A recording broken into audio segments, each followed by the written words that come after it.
Hello, and welcome back to Beyond Common Business Secrets. We have such a special treat for you guys today. I have invited fellow female business owner and entrepreneur, Kelly Patrick from Circle of Life Yoga. She is also the head of a trauma program called Healing Together, a holistic approach to trauma. Kelly has experience in business of yoga and other things to do with business. And I know that most female entrepreneurs really, really need to have some type of yoga practice or mindset practice in their life. So if you hadn't thought before about your own personal wellness and healing as one of the pillars that makes you actually successful in business, we're about to enlighten you today. Kelly, thank you so much for being here. Thank you, Tracy. I'm so happy to be here. Well, I'm so happy to have you.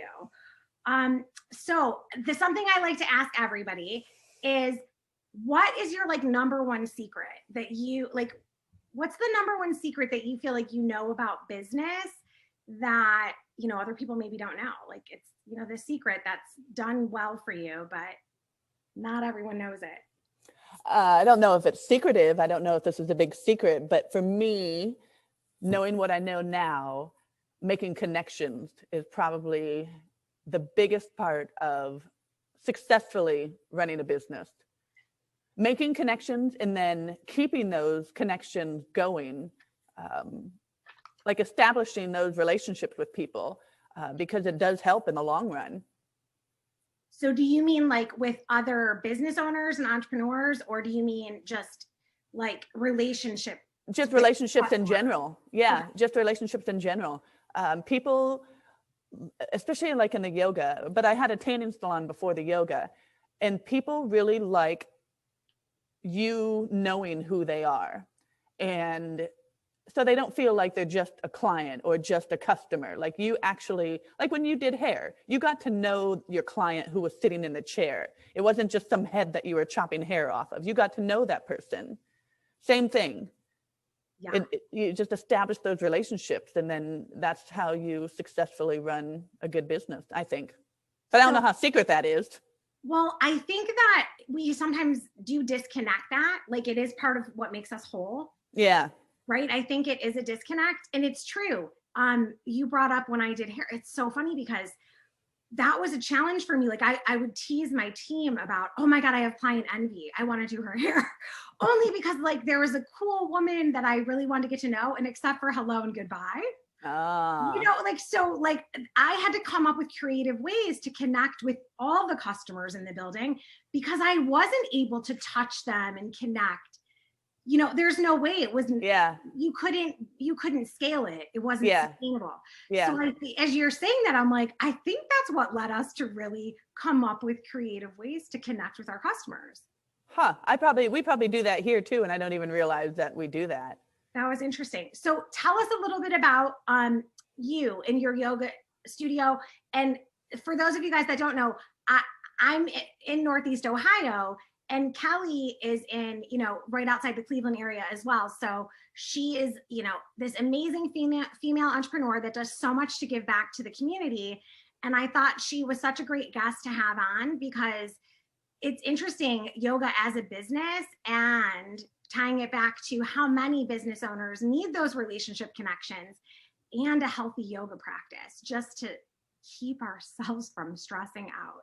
So Kelly, tell us a little bit about where your studio is and, about why you got started in business. My studio's in Olmsted Falls. I was 24 when I started my first business. So I think I always joke that it's in my blood. I don't know what it is. Because it's stressful, that, and it's a 24/7 job, but you always have room for growth. And I think that's what I like about owning a business is that there's no, you never tap out. There's always something more to learn, something more to grow into. And I think that's what owning a business challenges me that way. So I sold my tanning salon, and then I was like, I just want to be an employee. So I got a job as an occupational therapist. And then I got bored. I was like, well, there's no growth. I couldn't grow anywhere. Like I could just do the same job every day. So I thought, well, how about a yoga studio? And here I am 5 years later. See, amazing. Just because you were bored. I love it. I was bored. And so entrepreneur. yeah, a coworker of mine said, have you ever tried yoga? And I said, no, I hadn't. So she took me to my first class and I just fell in love. The yoga is, even owning a yoga business, just doing yoga has helped me navigate and manage my entire life. Do you make time for yourself to practice yoga now? Oh yeah. Yeah. Okay. I've learned in the beginning, I didn't. And I would kind of like just say I was too busy to do it. But now I learned that I have to do it. And my body almost actually craves it. Like I need to move and I need to relax and ground myself. And then I just feel so much better afterwards. So it's gotten into a routine. Like I know I need to do it because it makes me feel better. Yeah. Like your body yells back. Hey, yeah, right. Touch me out. Right. Exactly. That's exactly how it feels. So where are you located? I'm in Olmsted Falls. Wonderful. Is there anything that you have as a secret tip that, hey, as a business owner, you have to do this when it comes to yoga? When it comes to yoga, I think in any business, really, you have to find your niche. You can get lost in a sea of hair salons. You can get lost in a sea of yoga studios. You can get lost in a sea of any type of business that you run. You have to find what your unique talent is, and then that's what you share with the world. Because you'll be passionate about it because you're interested in it. And then it's not going to be like work because you're doing what you love to do. That's wonderful. That's what I found. Like the trauma is my niche now. So I feel like I'm set up now for the rest of my life.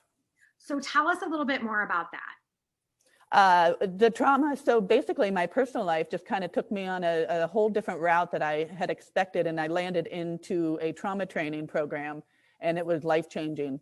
Just to understand trauma in a yoga sense and understand, I was taking the training to be a trauma-informed yoga teacher. I just wanted those little letters, back behind my name. And I didn't realize how much it impacted me in my own childhood and the trauma that I went through. So then I started to realize all the horrible crap that I had gone through was for a purpose, for me to learn about trauma and then share to the world what I've learned, how all of this works, and how it can help you. And so then I put that program together. Is that something you feel comfortable sharing, or where are you at with that? As far as what? With your trauma. Oh yeah, I'm very open about it. Yeah. So do you want to share a little bit about how that was to tap into your own personal trauma and now what it's led you to create? Well, I do full-heartedly believe that the yoga was what unlocked all of this. So basically what they say is trauma is held in your body. It's stored in your body. And so as you move through yoga poses, you start to unlock that trauma that you're holding on to your body. So once I started moving my body, then all those memories started to come back from my childhood. And, but those were painful, hard memories, but I had already had the yoga training and the yoga practice, like the breathing and the grounding and that kind of thing. So when the memories came back, I knew what I needed to do to be able to get through those hard memories. And that was yoga, moving my body, or just simply laying on the floor and just kind of grounding myself. So that's how I was able to kind of recover and heal from all of those bad things that I started remembering. And then when did you start creating the trauma program that you've created? That happened as a result of the COVID shutdown. I had nothing else to do. Okay. The studio was closed, and all of a sudden I kind of like started thinking about all the trauma that I had just learned. And I thought, well, what if I could create a program?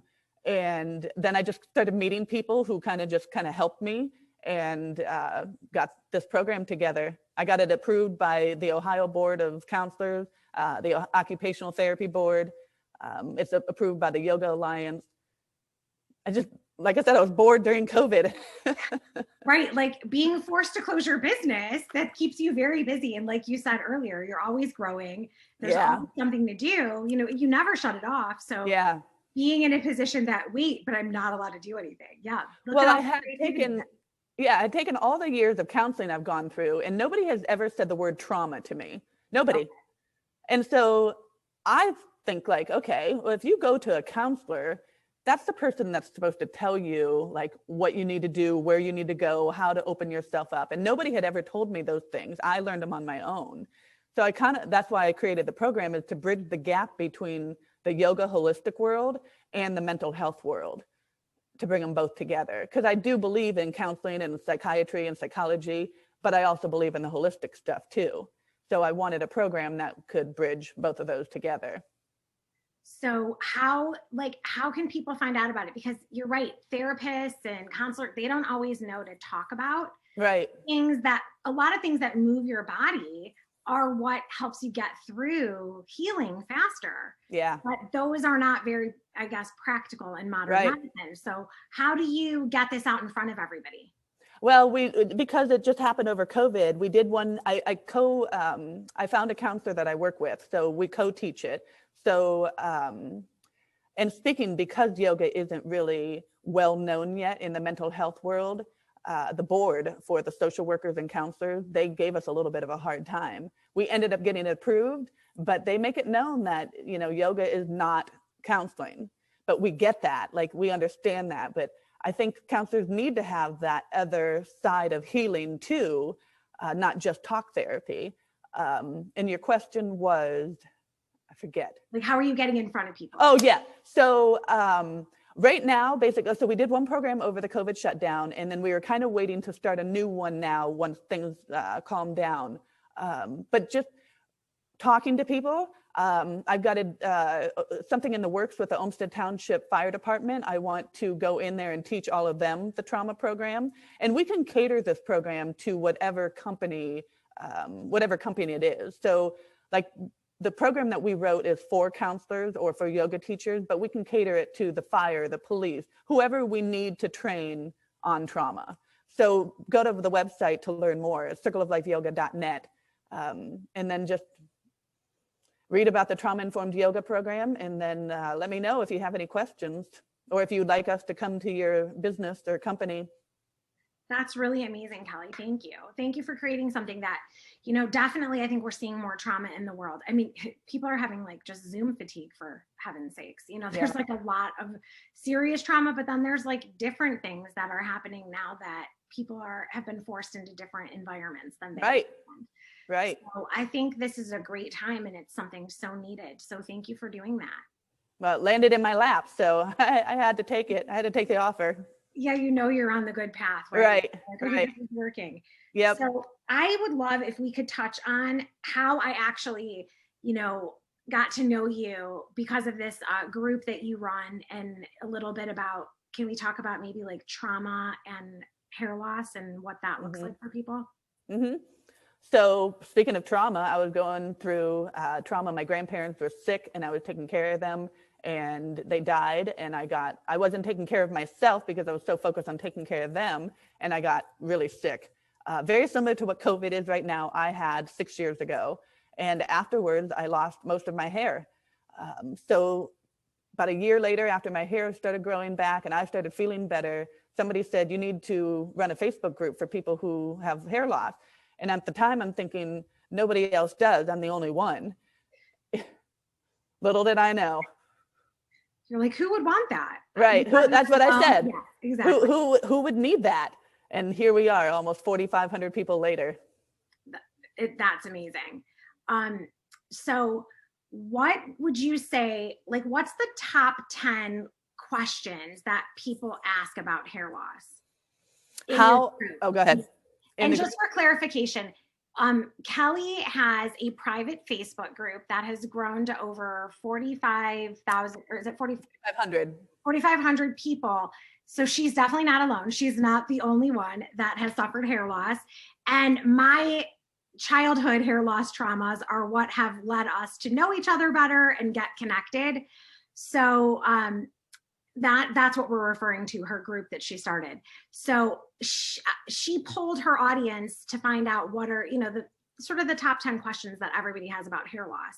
And she's going to share that with us. All right. The first question that I see all the time is, how often should I wash my hair? So I am going to answer all of these. Will you just run through the top 10 questions and then we're going to answer them? You want me to read all 10? Yeah. So read all 10 so we've got them so that they're top of mind for everyone, and then we're going to answer them. Okay. So it's, how often should I wash my hair? What products to use for hair loss? Can I color, cut, blow dry, apply heat? extensions, wigs, clip-ons, anything like that. Where do you purchase them? Is it better to use human hair or synthetic hair? If you wear a wig, does that damage your hair? Does it cause more hair loss, or does it damage the hair growing in? How about Rogaine? Oh my God, that's a huge topic. And the scalp, itchy, tingling, feeling like something's crawling on it. How do you style? Can you comb wet hair? Does it cause more hair loss? And then how about the texture and the density change? Is that normal? Those are all the questions that I get on a regular basis. Not I, but they ask in the group. All the time in the group. Yeah. So is there, so do you want to just dive into answering these? Yeah, so let's, or yeah. do you have more, like, do you have anything else that you want to know before you kind of turn the tables on me and start asking me all these hair related questions? No, I'm ready for you. Well, this is so fun. So you would be surprised, but more than ever, because of COVID, there has been rapid growth with people, you know, that are, I know I said growth, which is kind of not, I didn't mean it to be a pun like this, but people have been suffering more hair loss than ever. And it's not just business owners, it's everybody because of just the trauma that's come out of COVID. So I think that from a place and space of wellness and self-care, this is a really good, amazing thing that you've started this group. So if anybody needs help with it, what's the name of the group? It's Intelligent Effluvium Support Group. So you guys can look for that on Facebook. And then I think there's some questions you need to answer because it is private, because a lot of people have insecurity around hair loss. And so we like to keep them safe in this group. So the first question I heard you say is, how often should I wash my hair? Is that correct? Yeah. Okay, so nobody ever likes when I answer this question, but you should wash your hair when it's dirty. Okay. So just that's like, it's that simple, and it's different for everybody. You know, some people have more active oil and sebaceous glands, so their hair gets dirty more often, so they have to wash their hair more often. Some people don't produce any oil and they can go like weeks and their hair doesn't look gross. So it really is about your personal preference, and you don't need to overwash it. But you know, there are plenty of people that wash their hair every day and they're fine. It's not going to make their hair shed anymore. I remember there was like a follow-up to this, like, is it going to make my hair fall out more? Yeah. And the thing is that on days you don't wash your hair will start like wrapping around itself. Like, so if you pulled up your hair strand and the shedding hairs might start looping around, that's what over time causes the tangles, the knotting, even matting. If people don't brush and wash their hair, that's what causes it. It's the hairs that are naturally shedding. So oftentimes when you've suffered a trauma and then had hair loss because of it, you will freak out on days you wash your hair because you're seeing so much fall. Yeah. But the more days you've gone without washing, the more you're going to see. That makes sense. So that is like, it's one of those things that on average, we lose between 50 and 100 hairs a day. And if you haven't washed or brushed your hair in the last few days, there's going to be more of it when you finally do. So let's tie into the last question. Can you comb wet hair? So here's the thing to remember. Hair is in its most fragile, weak state when it is wet. So if you are somebody that feels like you need to comb your hair wet, I always suggest you have the big wide tooth comb, which, you know what, I think I have it. Hold on. I have this box together. Hold on one second. So I use a wet brush. So when it comes to the combing of the hair, you like using a really wide comb like this and starting from the bottom up. So the back section, bottom up, a lot of people just want to take the comb and rip through their hair. Yeah. That's what not to do, because the hair is really fragile. And so you're going to cause extra stress. You're going to, if it's already like really fragile and delicate and shedding, then it's going to make it much easier to fall out. And the wet brush, the same thing. Like, I think it's safer to do a wide tooth comb than the wet brush. but the wet brush is better than previous brushes. Yeah. As long as you're working from the bottom up and not going at it where you're just going to rip through. The way that I think the wet brush works best is when people put like a deep conditioner or mask in their hair in the shower and then use the wet brush to kind of gently work it through. Like your hair is really long. Like I could do mine with my fingers, right? Because my hair's short.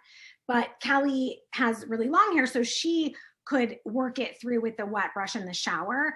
Because of the slip that the conditioner causes, it's not going to allow the friction of the brush to cause any damage. So that would be the best way that to use a wet brush if you have to have it brushed.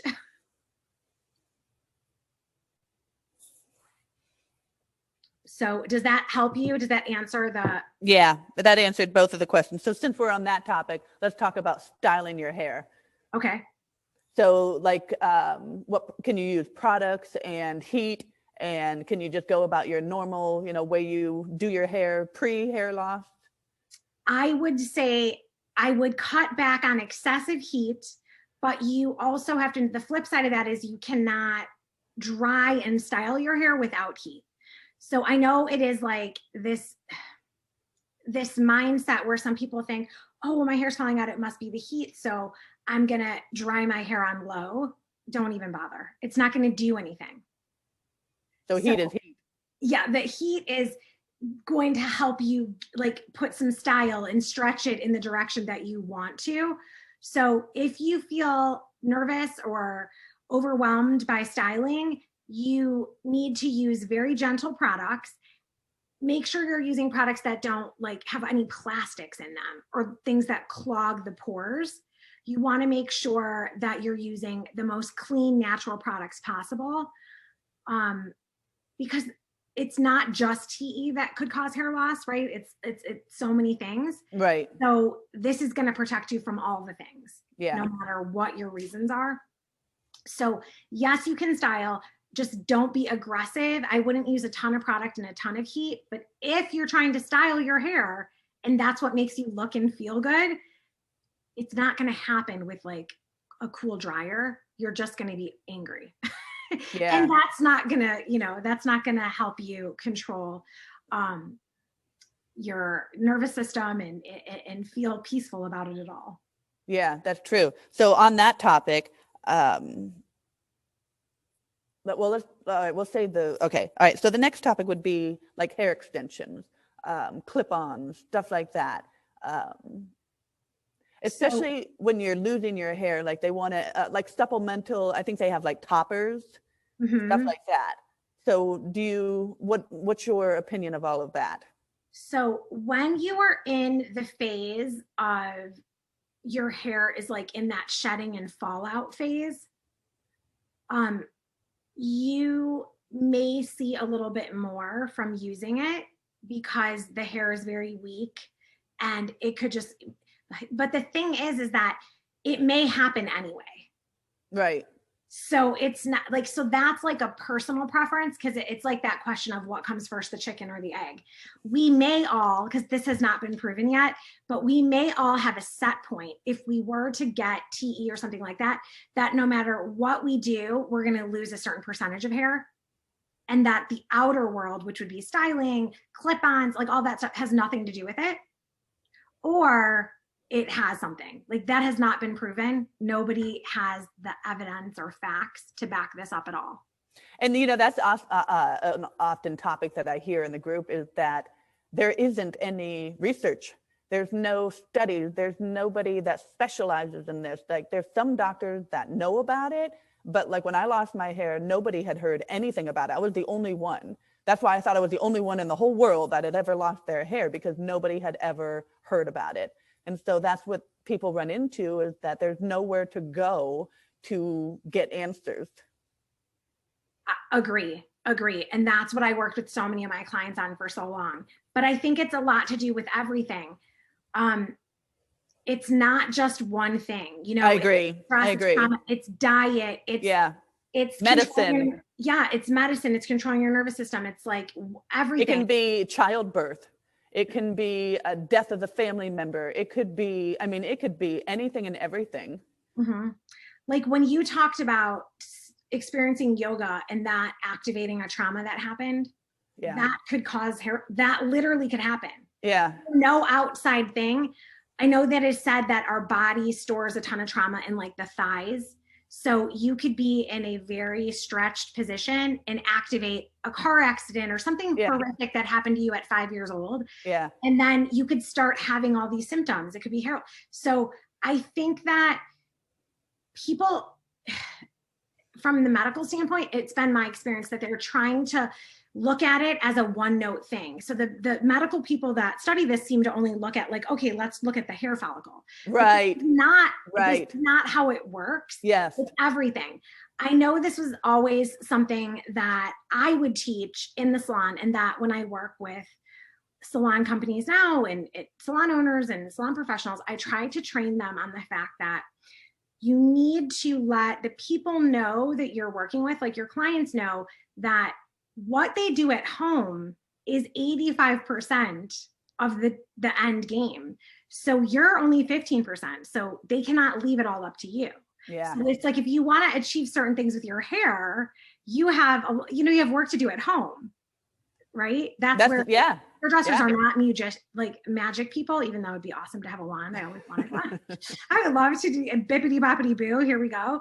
But it's like, it's the same thing. So when it comes to hair loss and anything like that, it's going to be what your doctor says. Yes. It's going to be you figuring out how your body responds to things, you starting to really know you and your overall wellness. We can't leave it in just a doctor's hands, no matter what our diagnosis is. You cannot leave it up to anyone. Like, you are always in charge of your own well-being.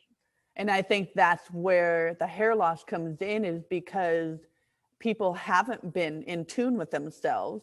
And so then they have something like a hair loss. And what does that make you do? You have to get in tune with yourself, right?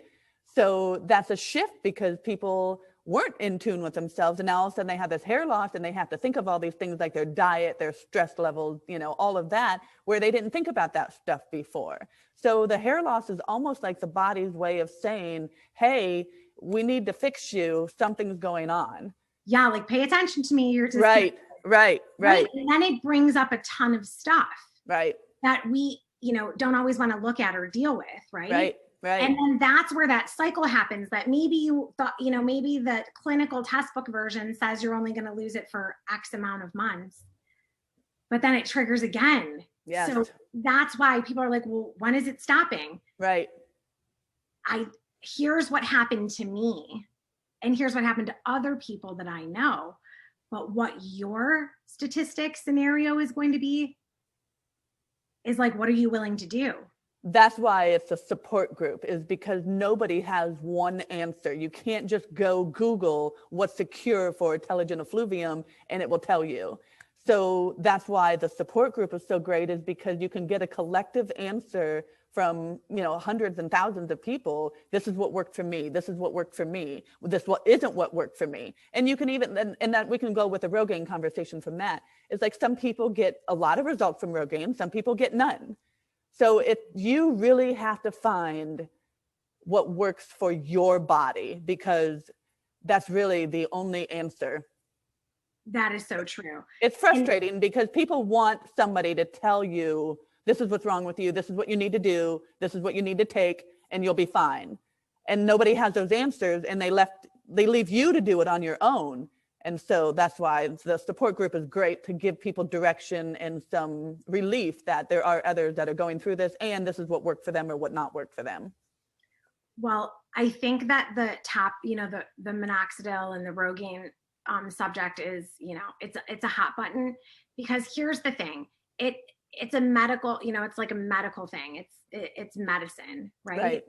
And it only before you go on, and this is what I've learned, is that, when somebody's hair starts to fall out, the first thing you do is you go to the doctor and you want to find out, what's wrong with me? What should I do? They take your blood. Let's say everything's fine, which in most cases, everybody's levels are okay. They may be off a little bit, but most people's blood work is normal. So the doctor will just give them a prescription for Rogaine because they don't know what else to do. So they say, here's the Rogaine, try this and see if it works. Well, Rogaine can't work. It can cause more shedding. It can be a lifelong commitment. I mean, it's not like, here's Rogaine, it will take your hair loss away and you'll be fine for the rest of your life. Well, okay. It has been my experience that there is a certain age group that they would go automatically to Rogaine. I haven't had the experience where they prescribe that to people that were, under a certain age. Oh, they prescribe it to everybody in this group. Pretty much if you have hair loss, they get a prescription for Rogaine. Okay, that's very interesting to me. So here's the thing with Rogaine. First of all, out of the gate, it only works for 30% of the people. Okay.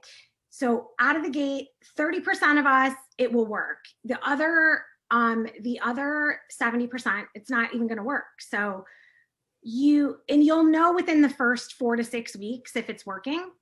And if it's not improving at all, it's like, don't even bother using it because, it's unnecessary. But it is something that once you start using it, when you stop, you will see the fallout again. Now, because TE textbook clinical study says that it should only be like a 6-month hair loss and that, and then that's it. The thing is that it's unclear as to, does it just feel like you have less hair because we're then too impatient to wait for it to come back?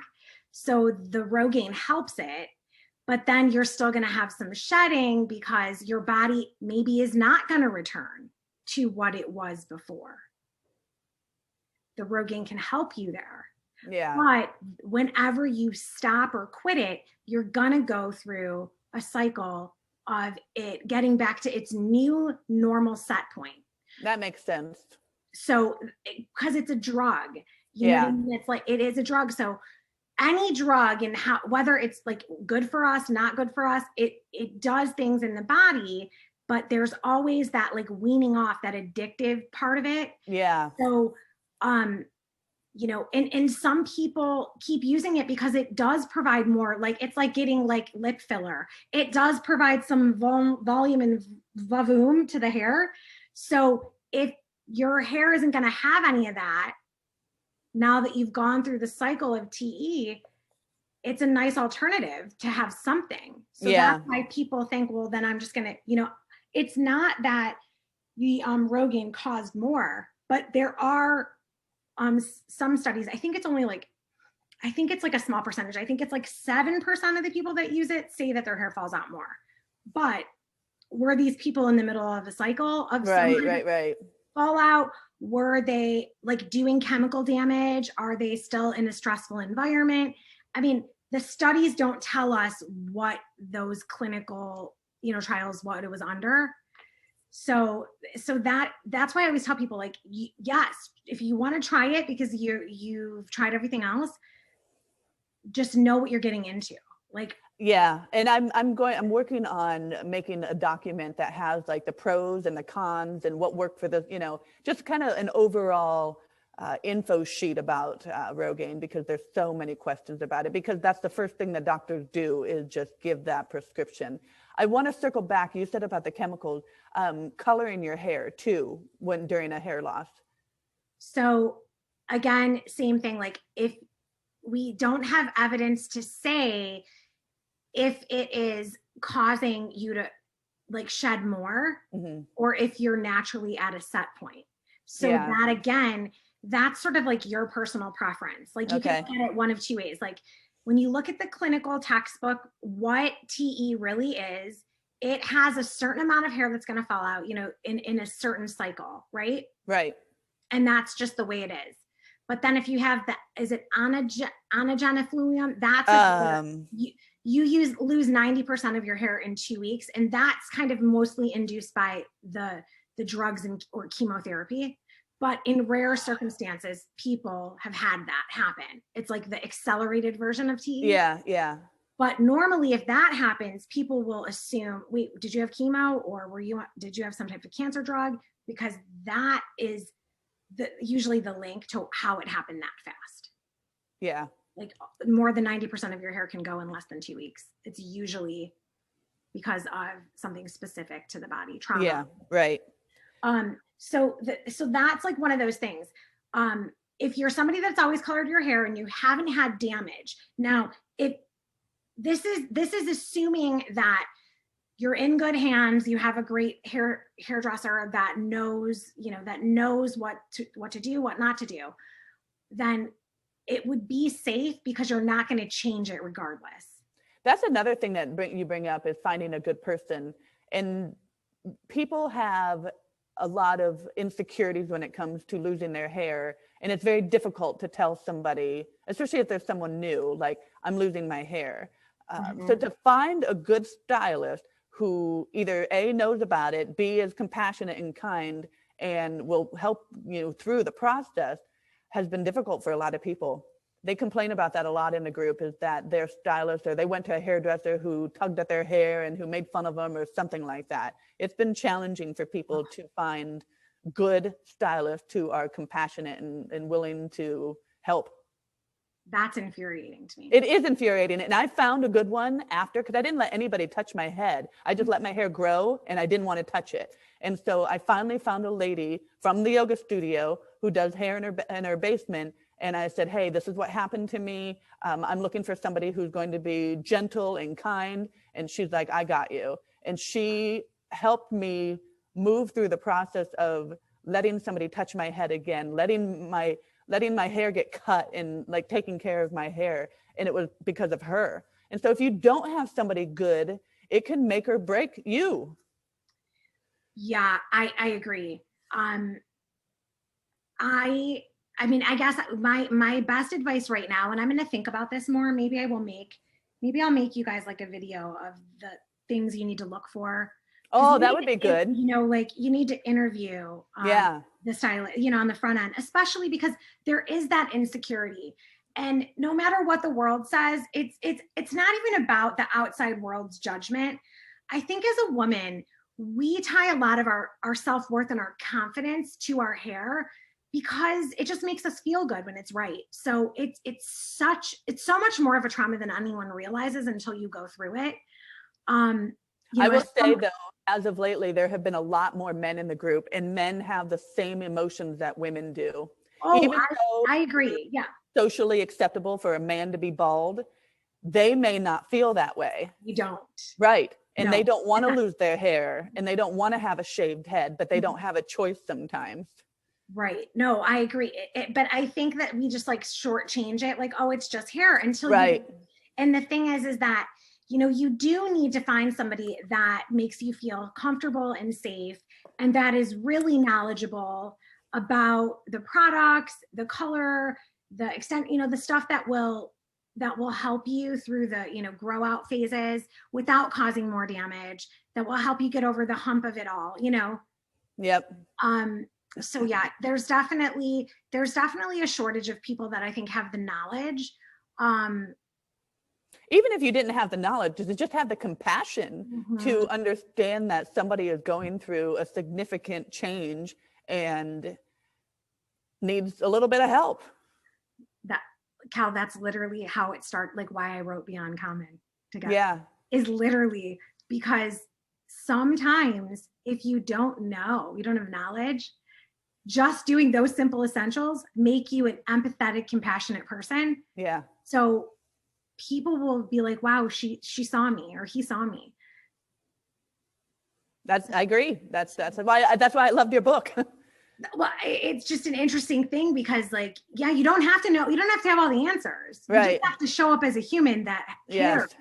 Yeah. Like, I'm here with you. Yeah. And I care. Yeah. Yep. And I think I'm so passionate about this. I think I shared this story with you before, Kelly, but one of my very first clients, her name was Mary Ellen Vanna. She was like my first all the time client. I started doing her hair when I was 17, and she was the secretary to the president of General Electric. She had a very high power job, and she had suffered alopecia, which was the patches of hair loss. And I was such a research nerd about hair and nutrition. Like, I just got into this place and space where I just wanted to help her. Like, I felt like I was her hair doctor. Yeah. And I just started uncovering all this stuff. And it could have been because when I was 12 and I had my hair loss issue, which you guys probably already know that story. But the thing is that it was like my life's mission to help her. And so I just can't imagine that you would bring it to any hairdresser, young, new, old, like whatever, that they wouldn't be as passionate to serve. Look at you at 17 being compassionate, Oh, though. I was like, oh my God, this is a project. Well, it's so funny because I started like telling her, oh, you should eat blueberries, like eat some, start eating salmon and almonds and walnuts and this, like, and she was like, well, how much? I don't know, just eat them until you're like, it's always like this funny thing. And then, oh wait, use these products. I found these products for you. Where she literally would like invite me to stuff, like big events that she would do. And she'd be like, Tracy's my hair doctor. She saved my life. I mean, I was like 18. It was like out of all of my clients, and she's the only person I invited to our wedding. Really? Well, because I like during those years of going through, like, because I had to do her hair a few times a week for her, style wise. I had to color it, cut it. I spent more time with her than I did with my parents, like my friend. You know, I saw her at least 3 times a week for years. So it's see, look at that. All of that knowledge. All of that knowledge brought you to here today, doing this video for people who have lost their hair. Well, because it's really sad. And I remember her saying, nobody can help me. Like this poor woman was like crying before me. I just felt, you know, I'm like, okay, I don't have the answers today, but together we're going to get them. Yeah. And that was just like, so I've always been curious, and that's the thing. And I don't really accept no too well. So that would be a great thing to have. So like what I made in the group is a list of questions to ask the doctor. So that would be a great thing to have, is like a couple of questions when you're calling to talk to a stylist. What should they ask to be able to find out if this person is going to be kind and compassionate or knowledgeable, or like how do they even react on the phone to you, that kind of thing. And as of now, because I know we have people from all over the world, and I am pretty blessed to have some connections. So as of now, if somebody needs a referral right away, just DM me on social media, because I know people in almost every state and quite a few countries right now. So right now it'll just be like, we can link some people to the right people, but over time, I can create something that will help them, because you have to have a trusted partner to go through it with. Yeah. You really do. Yeah. And by the way, you just know that someone's advocating for you. You talked about the connections that you have all around the world. That was my secret business tip, is making connections. That's not so secret. Like, if I can't help you, I will find somebody that can in your area. So and that's how I feel. Like if somebody comes to me and they have trauma, I can guide them to a counselor or to whatever they need to be able to take care of themselves. So yeah, that's the same thing. Yeah, isn't that funny? It does tie back. So that's interesting though. So the thing again is that yes, you can wear extensions to tie it back. Yes, you can wear extensions. Yes, you can wear the topper. Yes, you can color your hair. Yes, you can style it. Yes, you can do all the things, but you have to do it with kindness. Yeah. You have to be gentle. You have to know that, that it's all going to be okay. Because so much of this is mindset to start with. Yeah. Like if you have in your mind that, oh my God, my hair's falling out, it's never going to stop, you're going to be right. So you need to first stop thinking that. That is the number one thing, is people always think, and it was my fear too, am I going to go bald? Yeah. So first of all, I know it's hard, but just stop thinking that. And that's where walk around, get out of the mirror, whatever you're doing, just you change your state quickly. And that was what it's going to be okay. It's going to be okay. So like, if you can do that first, that's the first trick, like that mindset shift. Yeah. Then all these practical care tips will apply. But if you don't make that shift, that paradigm shift in your mind, the rest of it is just worth it. Right. And I know that's hard to hear, but I just want to be totally honest. It's the truth. And that's exactly what I've learned, is that is true. And when I was losing my hair, I was like all these other girls and guys in the group, is that, I'm staring at the mirror and I'm looking at all the places that, have no hair. I never got to a point where I counted hairs, but a lot of people do. I never got to that point, but there was a time I can remember looking in the mirror and being so overwhelmed with anxiety about the fear of going bald that I just put the headscarf on and I said, I'm not looking at this again, because what can I do? There was nothing that I could do. It was going to fall out. So what was I going to worry about? Every day it falling out? It was falling out. I couldn't do anything. And that was when my life got better. Yeah. You just have to like put it was such a huge shift that I literally didn't even see my hair growing in until somebody said to me, hey, it looks like you have hair around your hairline. And I looked in the mirror and I was like, oh my God, my hair had grown in and I didn't even know. Because I'd shifted the focus away from my hair, and I started working on the diet, my physical health, my emotional health, and I didn't pay attention to all the hair falling out so much that I didn't even see it growing back in too. Yeah. So that was what pretty much saved my life. Yeah. And I try to tell that to the, you know, the people in the group, but it's hard because you can't do it until you're ready. Right. And sometimes people go through many years of hair loss before they finally connect it. Well, right, because again, like the textbook clinical version right. yeah, it's like 6 months, but you just don't know what trauma activated it. Are you causing more trauma now? Right. Is it an ongoing trauma? Like there's just so many variables. That's why it's never going to be a one word answer. Right. It definitely is most what you said before is like taking the time to connect to yourself. It is a warning, right? I always say that God bless me with these weird things. Like my hair will fall out. I get welts, like hives all over my body. You know, like it's like allergies of yeah. But yeah. I'm like, I cannot hold anything in. This is why I cannot tell a lie. It all shows up. So like, it's like, I can't hold on to anything like that. So then I'm like, oh, it's a blessing that these things happen because I notice it. It's like, hello, here's your sign. That's how it works for me, is that it's so obvious that, I mean, my hair was longer than this before I lost it. Everybody knew me for my long hair. Like that was just who I was my long hair. And then I lose it. And then I'm like, oh my God, nobody's going to like me anymore because of my hair. Nobody gave a crap about my hair loss, but me. I was the only one that cared about it. Nobody else cared about my hair loss, just me.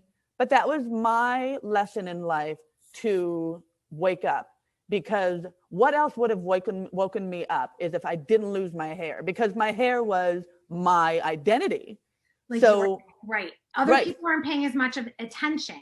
Right. But it was to me. So that was my wake up call going, wait a minute, something's going on if my hair is going to fall out. Yeah. So here we are. Well, and I think I am somebody that has, you know, finer hair. Like when I lost all of my hair, like at 12, not all of it, but I just had like, I would say like 75% of it come out. It never came back thicker, like how it was before that.